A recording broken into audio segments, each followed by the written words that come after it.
तर मी आज इथे बनवणार आहे नो ऑनियन नो गार्लिक मुगाची खिचडी.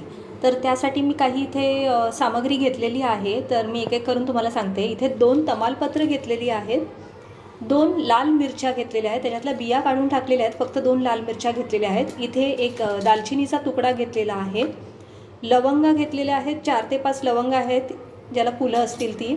एक चक्री फूल घेतलेला आहे इथे, ठीक आहे. हे चक्री फूल आहे. आणि इथे 4 ते 5 काळी मिरी घेतलेली आहे. तुमच्याकडे काळी मिरी पावडर असेल तर तीसुद्धा तुम्ही वापरू शकता. इथे मी काही धणे घेतलेले आहेत 1 चमचा, आणि ते थोडे क्रश करून घेतलेले आहेत.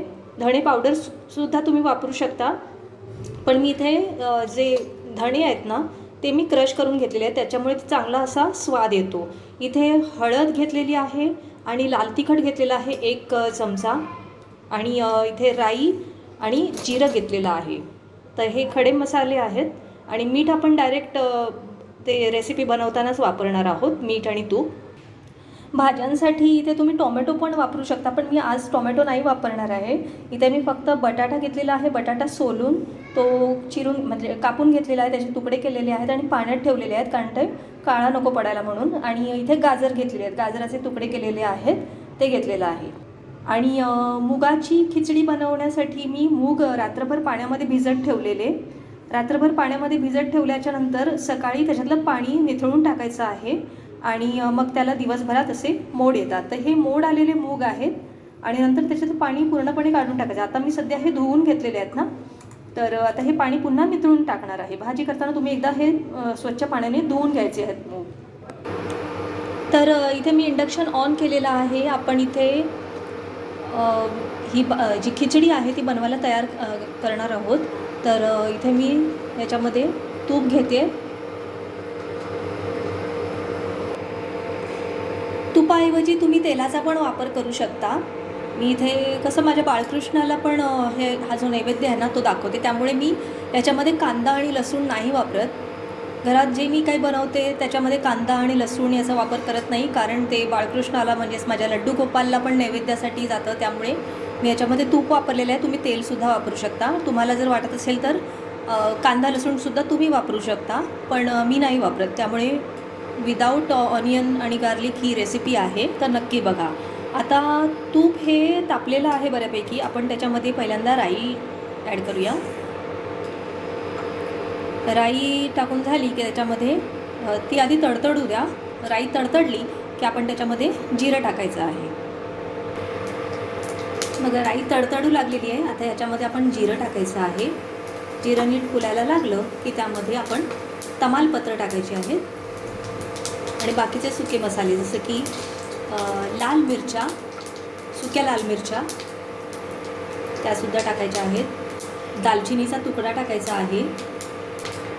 नंतर 2 हिरव्या वेलच्या, चक्री फूल आहे ते थोडं क्रश करून टाकायचं आहे. अख्खं टाकलं तरी चालतं. थोडी ह्या ज्या काळी मिरी आहेत ना त्या पण टाकते. काळी मिरी टाकलेली आहे, आणि दालचिनी याची छानपैकी फोडणी बसली पाहिजे. आणि आता टाकूया इथे क्रश केलेले धणे. तुम्ही हिंगसुद्धा टाकू शकता.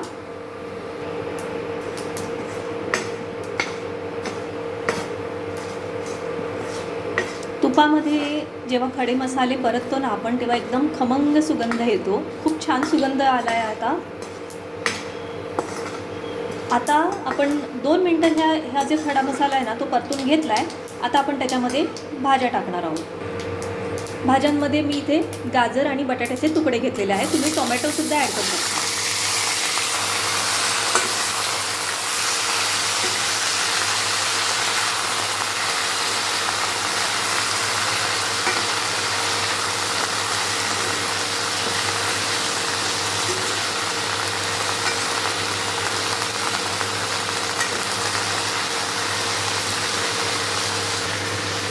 आणि भाज्या पटकन शिजाव्या यासाठी आपण त्याच्यामध्ये चवीपुरतं मीठ आत्ताच टाकून घेणार आहोत. हे भात आणि भाजी म्हणजे जे मूग आहे ना आणि फोडणी याला एकत्रित मिळून आत्ताच मी मीठ टाकते. तुम्ही अंदाजाने तुमच्या स्वादानुसार तुम्ही मीठ टाकू शकता. आता मी इथे आत्ताच मीठ टाकून घेतलेलं आहे जेणेकरून भाज्या लगेच शिजतील. मिक्स करून घ्यायचा आहे. फोडणीचा सुगंध एकदम सुंदर येतो आहे बरं का, कारण तूप आहे ना, तुपाच्या फोडणीचा सुगंध आहा हा खूपच मस्त येतो.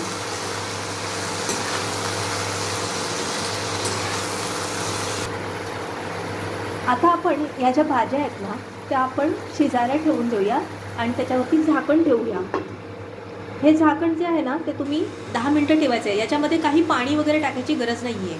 ज्या भाज्या असतात ना त्यालाच पाणी सुटतं आणि त्या वाफेवरतीच या भाज्या शिजवून घ्यायच्या आहेत. जास्त पाणी टाकायचं नाही आहे, कारण आपण जेव्हा भात ॲड करणार आहोत ना, म्हणजे तांदूळ जेव्हा ॲड करू तेव्हा आपण पाणी टाकणारच आहोत. ठीक आहे, तर 5 ते 7 मिनटं, जास्तीत जास्त 10 मिनटं ह्या भाज्या आधी शिजू द्या, किंवा 5 मिनटं शिजवल्यात तरीही चालेल, कारण ते भात शिजवताना त्या परत शिजणारच आहेत. त्यामुळे 5 मिनटं, जास्तीत जास्त 5 मिनटं या भाज्या नुसत्याच तेलावरती शिजवून द्याव्यात. जोपर्यंत भाज्या शिजत आहेत तोपर्यंत मी इथे तांदूळ जे आहे ना ते स्वच्छ धुवून घेणार आहे. इथे मी 1 वाटी म्हणजे 1 मोठी वाटी तांदूळ घेतलेला आहे, कारण 2 जणांचा जो भात बनवणार आहे ना त्यासाठी 1 मोठी वाटी तांदूळ इनफ आहे. तर हे स्वच्छ धुवून घेऊया आणि पाणी टाकून ह्याच्यामध्ये हे भिजत ठेवूया थोडा वेळच.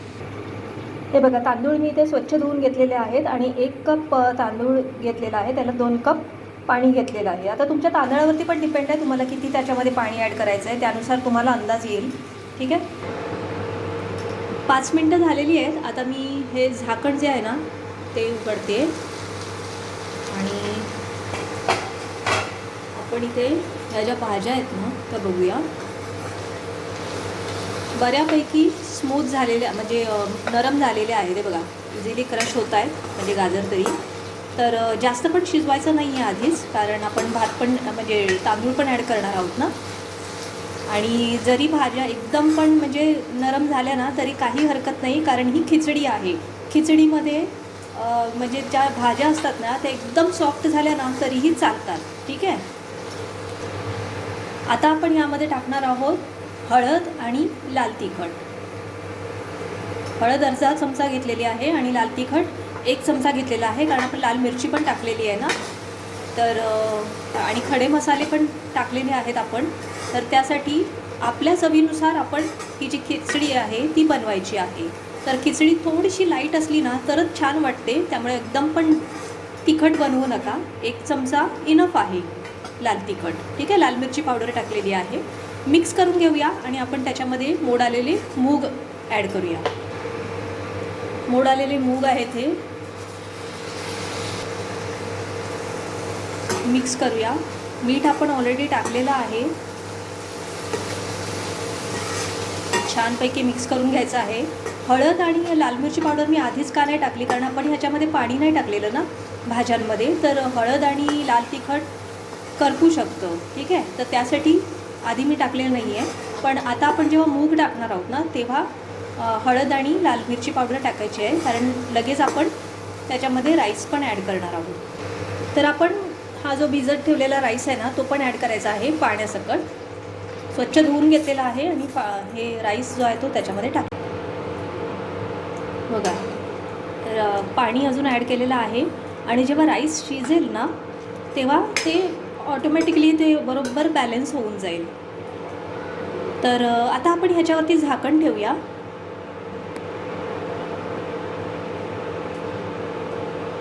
झाकण ठेवण्याआधी थोडंसं तूप अजून वरून ॲड करायचं आहे, म्हणजे त्याला एकदम छान सुगंध राहील. ठीक आहे, थोडंसंच तूप ॲड करायचं. झाकण ठेवून आपण हे 10 ते 12 मिनटं आपण शिजवून घेणार आहोत, कारण कुकरमध्ये जेव्हा आपण बनवतो तेव्हा लवकर होतो राईस किंवा खिचडी, पण आता हे आपण ह्या कढईमध्ये बनवतो आहे ना त्यासाठी 10 ते 15 मिनटं वेळ हा नक्कीच द्यावा लागेल.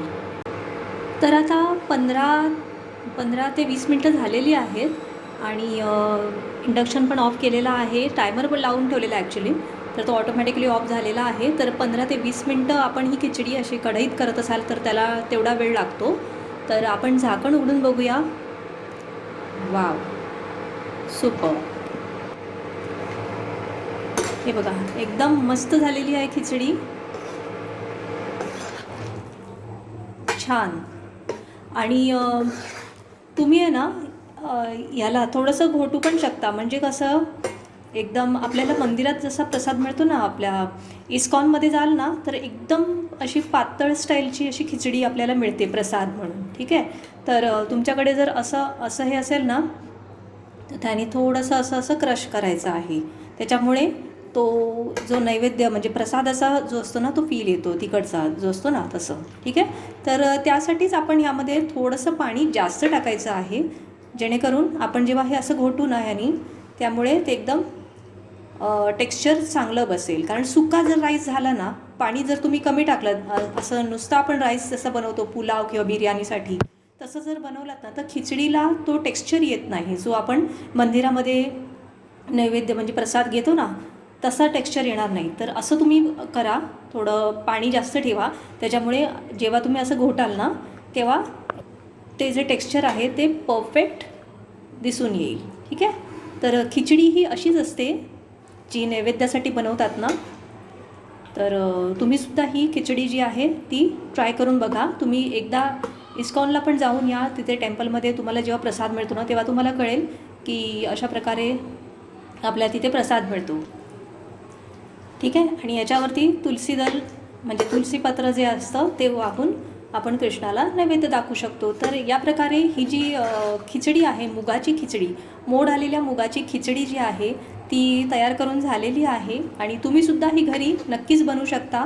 आणि कुठलंही कांदा किंवा लसूण न वापरता ही खिचडी बनवलेली आहे, त्यामुळे टिकून पण छान राहते, खूप वेळ टिकते, ही खराब होत नाही. ठीक आहे. तर आवडली असेल रेसिपी तर रेसिपीला नक्की लाईक करा, कमेंट्स करा, कमेंट्सद्वारे कळवा तुम्हाला रेसिपी कशी वाटली. आणि आपण भेटूया पुढच्या ब्लॉगमध्ये. तोपर्यंत जय श्री महाकाल. हे बघा, हे आमचे आहेत लड्डू गोपाल आणि त्यांचा नैवेद्य जो मी आहे तो दाखवला आहे. त्यांनी खाल्ला आहे, त्यांना खूप मज्जा वाटलेली आहे, छान छान आवडलेलं आहे खिचडीचा नैवेद्य. हो ना. राधाराणी आहे बाजूला. तर बघा नैवेद्य झालेला आहे. जय श्री राधे राधे कृष्ण गोपाल कृष्ण कृष्ण कृष्ण हरे हरे कृष्ण कृष्ण हरे हरे.